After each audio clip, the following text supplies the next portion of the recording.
Hi, my name is Kyle. I made multiple six figures for my clients, as you can see on screen right now. All the proof is there. As you can see, they're saying a lot of good stuff about me. And in this video, I'm going to walk you through my daily process and what I do, how I spend my day, how I spend my time. I make over $30,000 a month at 19. And I want to share this with you so that you yourself can have a good idea of how to structure a day, especially if you're scaling and you're growing. Someone who's growing 200K months right now. I basically want to share my process. It's very similar to what my clients do as well. And I think there's no best way to do things, but I think it's quite important depending on what your goals and what your values are, to maybe have a similar setup, but obviously that's for you to decide. So anyways, let's jump into it. So I usually, with the daily process, I think this should be the main goal. Okay, let's just note this down. Daily, whatever your daily process should be, it should get you closer to your goal. Which means that if you're taking actions within your day-to-day process that aren't getting you closer to your goals, they're a waste of time. Now, your goals don't just have to be financially oriented. Mine aren't. I have some like personal goals, like business goals, right? Relationship goals. Relationship goals. But no. You should have every single thing you do in your life, in your day-to-day, should have a good reason why you're doing it. And you shouldn't be just taking action and doing things just because other people said you should. Okay? A great thing I learned from obviously the GOAT, Hormozi. Because the way he defines words is so important, and around guilt and shame. So guilt is when you break your rules, and shame is when you break other people's rules. Which means that if you feel like you'd be embarrassed to do something, it's because you're breaking their rules, not your rules. If you feel guilty about something, that means you feel like you're breaking your rules. So that's just a little reframe on how to think about things there. Quite important. But anyways, your daily process should get you closer to your goals. And if you're taking actions within day to day that aren't doing that, you should remove them and change for something else. But anyways, let's get into it. So obviously we start with the AM. Okay. I usually wake up around 8:30. Then I don't do some bullshit morning routine, man. What you need to do is you brush your teeth and you get straight to work. That's what I do. People always say that people always miss things like brushing their teeth, and I always wonder if they do it. So I just wanted to clarify that. Brush my teeth in the AM, 8:30. Then I think usually by 8:45, I'm straight to work, and that's advertising. That might be like sending applications, that type of stuff. 8:45, and ideally you want to be doing this for the first 4 hours of the day, right?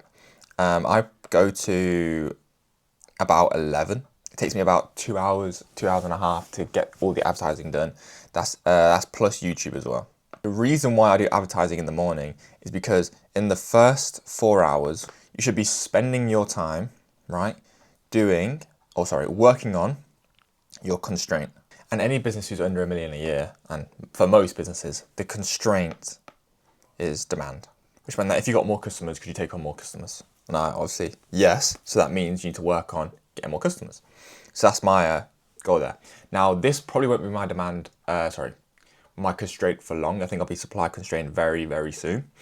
But right now, it still is my main constraint. And then once supply is my main constraint, which will be very soon, I'll switch to doing this instead in the morning. So instead of advertising, I'll instead look at hiring or building out processes which increase my supply again. It could be like certain AI skills, automations, that sort of thing.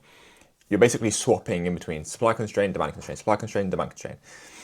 Okay, so in the morning, I focus on my main constraint, because that is the highest leverage activity. Because if I free up that constraint, it will contribute to the biggest growth within my business. So that's what I focus on in the AM. And then from about 11 to 1 p.m., I'm doing client work. So that's just like delivering for them, whatever needs to be done. It could be making new ad creatives, redesigning a funnel, building out an automation, updating like some JHL snapshot, anything like that. We're now in the PM, obviously, so I'm going to put that there. And that's mainly client work. Now, this can be, again, range from multiple different things. You can also be having meetings.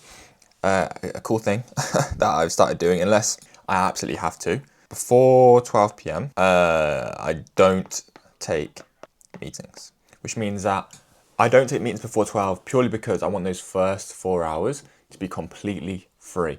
I don't want to have anything on my mind. I don't want to have to be thinking about this thing I got to prepare for. I want to be able to just work on this core constraint, and it's very, very quiet in the morning.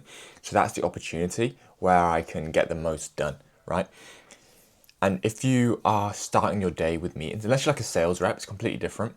But as a business owner, if you're starting your day with meetings, you're going to find that it completely messes up your day in terms of like you're in and out, you're jumping around from here to there. You can never really like do some deep work, which is the most important thing, which will actually move you forward, which is the deep work, the work that you know you need to do, but you need to lock in to do it. It might take you an hour, 2 hours to do. It could be scripting like a VSL, writing ads. Again, the core constraint, usually advertising related, whatever you need to do. You need to have the moments of silence for it. So I don't take meetings before 12, only afterwards. And then I'll end up taking meetings from 12, and because I'm on American time, all the way usually up to like 10 p.m. Anyways, carrying on. So from 11 to 1 p.m. I'll have client work. From there, I'll then usually go to the gym. Don't want to write it there. I'm there usually until, I'm only really there about an hour. Then I'll get home, and then from then to 2:30, I will shower. Like that's driving home, shower, that type of thing.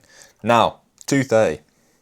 At this point, I then, because I'm now into the like back end of my day, the client work here I do is urgent, by the way. Usually the most important like messages I need to get back to, things that aren't unblocked on me. So anything I need to do, get to work on, that's the first thing in those first 2 hours I do, between like 11 and 1 p.m. that I work on. Then obviously I go gym, have a shower, eat, usually come home, have like a steak, rice. My meals are just horrible, like, they're not horrible in terms of like unhealthy, but just like so random. Like it could be steak and rice, it could be just rice, it could be just steak, it could be chicken, just chicken and rice, broccoli sometimes, but yeah, anyways, from there, I'll have a shower at 2:30, and then at this point, it will usually be a mix of client work again. So let's say from like 2:30 all the way up to 4:30, it's usually I'm doing some type of client work. Then what I end up doing, and this is like a weird way I kind of structure my day, maybe for like 1.5 hours, I would like chill in terms of like play a game, like watch something, spend time with family, that type of thing. I'll just chill for an hour and a half. Then when I get past 6, it's usually sort of me winding down for the day, but I still have lots of work to do. It's usually because at this point, at 6 p.m. for me, it could be like 12 p.m. for one of my clients, or about 10 a.m. for another one of my clients as well. So I usually start chilling here before everyone else wakes up and starts to get like into the swing of things. So for an hour and a half there, and then obviously I'll get back to work from 6 to about 8. Again, it'll be client work. Then from there, from 8 till about 9, I usually chill again. So I usually jump in between chilling and client work, unless something urgent happens. From there, I'm probably winding down for the day. I'll be chilling, and then up until like I'm working till about 11:30. I'll be chilling / working. It's a really weird mix because I like it quite a lot. I kind of just see it as like playing a game, sort of working. It's like I need to complete these tasks, I need to get this done, and I progress, I get further ahead into the goals I want to get to. And then chilling / working, as you can see here, there isn't much time for learning. Now, the reason is because I'm at a stage right now where I need to execute more than I need to learn and take action. So that means I don't want to spend a lot of my productive time just consuming stuff I don't need to do. Now, the way I do it, I do more like a passive approach. So whilst I'm doing client work, I'll be listening to like a business breakdown, or whilst I'm doing whilst I'm in the shower, I'll be listening to something. Whilst I'm at the gym, I do it more passively, and then when I get home, I make a note on my whiteboard, and to remember this, I think, okay, I need to do this, I need to remember this, and then I implement it. I never really schedule like an hour, 2 hours of just consuming knowledge, because at this point, I feel like I know everything I need to do, and people get caught up so often in, like in my video where I talk about learning or taking action. People get caught up so often saying, oh no, I need to learn a bit more, I need to consume some more. No, bro, just take action. And that's how you learn the most. So yeah, and then I usually end up doing a bit of chilling, working. And at this point, sometimes I'm also doing learning. If I'm going to learn, it'll probably be at the end of the day where I'm actually making notes on things. And then I go to sleep at around like 1. Then wake up I go back to that day again.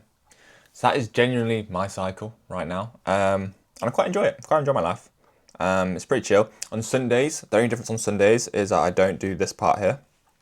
I still do client work, but I don't do the morning, like 4-hour block.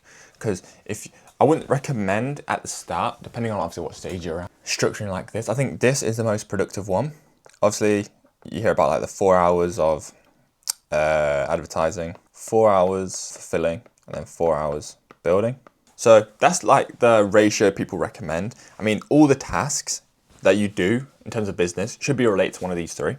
And if it's not, you're probably wasting time just doing something like completely random. And by advertising, this is literally going and getting clients. That could be through YouTube, that could be through cold outreach, that could be running paid ads, getting better at it, making new creatives related directly to that. If it's like redesign your website that no one sees, waste of time. If it's not fulfilling for your clients and getting them better results, instead it's designing some process which no one's ever going to use, waste of time.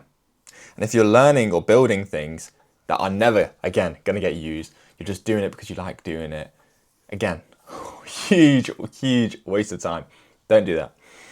So if it's not one of these three that you're working on when you're spending time on your business, again, it's a waste of time.